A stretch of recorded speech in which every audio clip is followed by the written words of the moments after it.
Salut les amis et bienvenue encore une fois sur notre chaîne. C'est Dr Antoine Nyunge, votre coach en entrepreneuriat, recherche et conseil.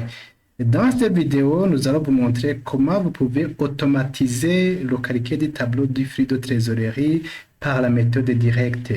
Conformément aux normes comptables internationales IAS-IFRS 1, le tableau de flux de trésorerie fait partie intégrante des états financiers.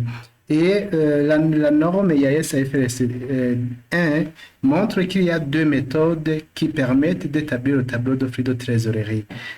Ici, nous allons montrer comment utiliser la méthode directe. Et la méthode directe vous permet en fait de voir les sources de la trésorerie et de voir comment la trésorerie a été utilisée.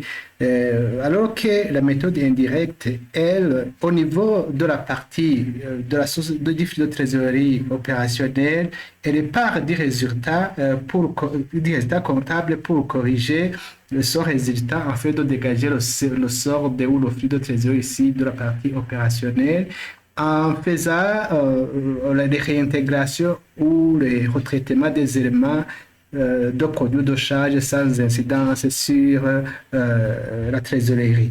Et les retraites aussi, cette méthode indirecte retraite aussi les éléments de l'actif et du passif sans incidence réelle sur la trésorerie. Alors que la méthode directe va vous montrer, par exemple, les entrées qui sont ici des clients et les paiements que vous avez effectués aux fournisseurs ordinaires et au personnel ainsi qu'aux impôts et taxes. Donc, le tableau va se présenter comme ça. Donc, il va se présenter ainsi. Donc, voilà. Nous allons avoir la partie rapport avec le flux de trésorerie provenant des opérations, des activités opérationnelles, donc la raison d'être de l'entreprise. Ici, nous allons voir justement les encaissements des clients, les encaissements des indemnités diverses, les paiements qui sont effectués au personnel, les paiements par exemple des avances, les paiements aux fournisseurs ordinaires et ainsi de suite. Donc ça c'est la partie opérationnelle. Il y aura aussi une autre partie de flux de trésorerie qui est ici aux activités d'investissement telles que les décaissements que vous réalisez pour acquérir les immobilisations corporelles et incorporelles, les immobilisations financières ou bien les encaissements qui sont ici de la cession de ces immobilisations financières ou corporelle ou incorporelle. Aussi, vous allez dégager des décaissements ou faire des décaissements pour les acquisitions. Ici, nous allons voir comment alors, avec notre application DanConta, vous pouvez automatiser en fait le software là avec la méthode directe. Donc, vous voyez que nous partons d'un tableau de flux de trésorerie qui est vide. Vous voyez qu'il n'y a rien, sauf justement les formules qui nous permettent de récupérer justement donc des informations. Donc, voilà les formules que nous allons utiliser. Vous voyez que ce sont des longues formules. Voilà, vous voyez toutes ces formules-là. C'est ça qui nous permet de récupérer les informations du journal pour pouvoir les amener dans ce tableau. Alors, nous commençons par exemple par la saisie de quelques opérations. Vous voyez ici, par exemple, si nous faisons la libération ou s'il y a la libération du capital, vous allez voir que dans la partie financement, par exemple, ici, vous allez voir que le montant va s'amener directement grâce à cette formule-là. Alors, si nous faisons, par exemple, ici, nous allons saisir, faire quelques saisies. Nous allons mettre la date, par exemple, ici. Nous allons mettre la date d'aujourd'hui. Nous allons par exemple choisir le journal. Nous allons supposer qu'il y a une libération justement du capital. Ici, supposons que c'est le bordereau numéro, disons n'importe quel numéro. Ici, on va donner le libéré que c'est la libération du capital, libération du capital. Et puis ici, vous allez indiquer le numéro de pièce. Non, le numéro de pièce, normalement, ça va venir automatiquement. Ici, il n'y a pas de souci, ça va venir automatiquement. Et puis ici, vous allez sélectionner le compte banque. Ici, vous pouvez sélectionner n'importe quel compte banque que vous souhaitez. Ici, alors, nous allons dire que c'est le capital, comme ça. Et puis, nous allons montrer l'instant de la trésorerie. Ici, il s'agit d'un encaissement ou décaissement. Ici, on va dire que c'est la libération du capital. Regardez, nous allons choisir la libération du capital. Et ici, ça, c'est la libération. Et puis, nous allons débiter, par exemple, le compte par exemple de 5 millions. Prenons que c'est 5 millions, libération du capital. Ici, alors, nous allons laisser l'opération. Ici, l'opération va justement se retrouver au niveau, vous voyez ici dans le journal. Mais quand je viens ici dans le tableau de flux de trésorerie, vous voyez que les 5 000 qu'on vient de mettre au niveau de libération du capital, vous voyez que directement il est ici. Donc, vous voyez que c'est 5 000 parties financement. Si nous avons une autre opération, on peut garder les dates, juste changer les libérés. Prenons que, par exemple, c'est un encaissement de la part d'un client. Ici, commençons par la facturation, par exemple, facturation des clients, facturation d'un client, ça c'est le libéré de l'opération. Et puis, nous allons facturer n'importe quel client. Donc, ici, nous allons choisir n'importe quel client. Et puis, on va constater que c'est un produit. Donc, ici, au niveau du produit. Et puis, nous allons justement choisir ici, comme cette opération n'a pas d'instance sur la trésorerie, sinon c'est la de mettre à l'opérer ici. Nous allons juste compléter le montant ici. Prenons par exemple ça, et mieux 5 ça. Ici, quand j'enregistre, je vais juste faire enregistrer.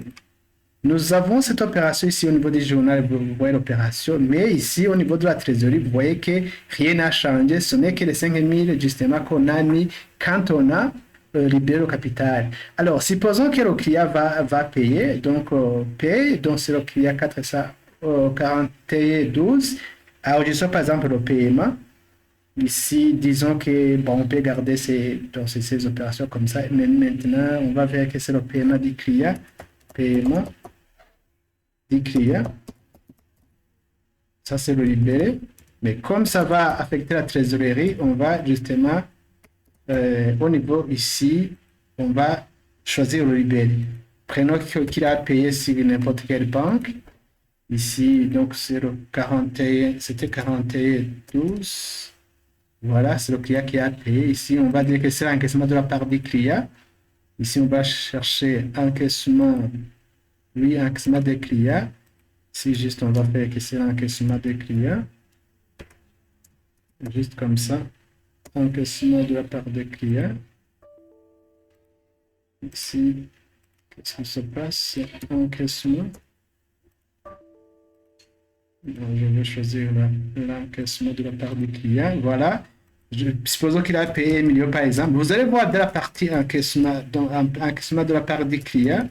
Vous allez voir que directement, son montant va apparaître au niveau du tableau de flux de trésorerie. Voilà. Quand je valide l'opération, quand je viens ici dans le tableau de flux de trésorerie, donc vous voyez que directement, le montant se trouve au niveau de l'encaissement des clients. Ici, supposons par exemple qu'on a fait un paiement personnel, donc juste pour vous montrer que ça vient automatiquement. Ici, par exemple, supposons qu'il y a eu paiement personnel, donc les dates, j'ignore. Et les autres libérés, je peux ignorer, donc parce que ce n'est pas ça l'objectif. Prenons par exemple qu'il y a eu le paiement au personnel, et puis supposons que l'argent on a payé par banque, regardez, voilà. Ici, je choisis que c'est le paiement des fournisseurs, plutôt du personnel, paiement au personnel, voilà, le libéré, paiement, non, c'est pas avance, mais paiement salaire. Je vais sélectionner paiement salaire,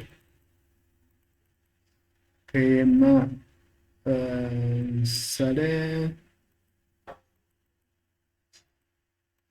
Voilà, paiement salaire du personnel.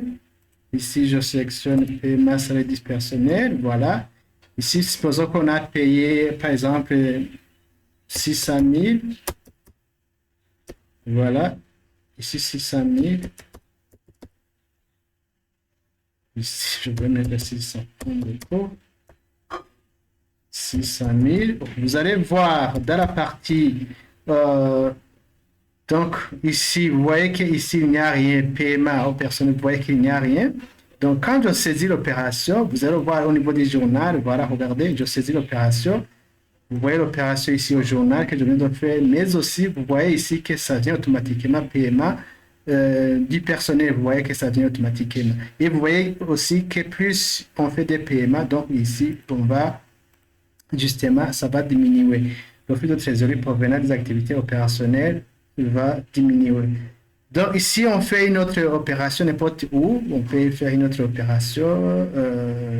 Par exemple, si on fait des paiements aux fournisseurs ordinaires, donc ici, vous voyez, ici, je viens ici, je fais par exemple 40. Ici, c'est juste pour vous montrer que ça vient automatiquement. Ici, on a payé aussi par banque. Disons à notre banque, par exemple, celui-ci, Banque au bout. Bon, c'est un exemple que je donne. Ici, je sélectionne paiement aux fournisseurs ordinaires. Vous allez voir que la partie, je vais vous montrer paiement aux fournisseurs ordinaires. Ici, je fais paiement aux fournisseurs ordinaires. Supposons qu'on a payé, par exemple, 350 000. 350 000. Voilà. Vous voyez qu'ici, dans le journal, il n'y a rien. Vous voyez le journal, vous voyez qu'il n'y a rien. Quand je valide, vous allez voir que ça va, la personne va venir ici. Et aussi, ici, dans paiement, vous voyez ici, dans public, paiement aux fournisseurs ordinaires, le montant va venir automatiquement. Quand j'enregistre comme ça, donc vous voyez l'opération, elle est ici. Vous la voyez, elle est ici.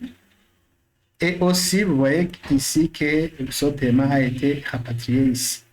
Donc voilà les amis, c'est comme ça que vous pouvez automatiser justement le tableau de flux de trésorerie, mais si vous utilisez notre application dans les contacts, donc c'est automatique, le tableau de flux de trésorerie va venir automatiquement, donc vous n'avez pas besoin de recalculer ou faire quoi que ce soit, ça vient automatiquement.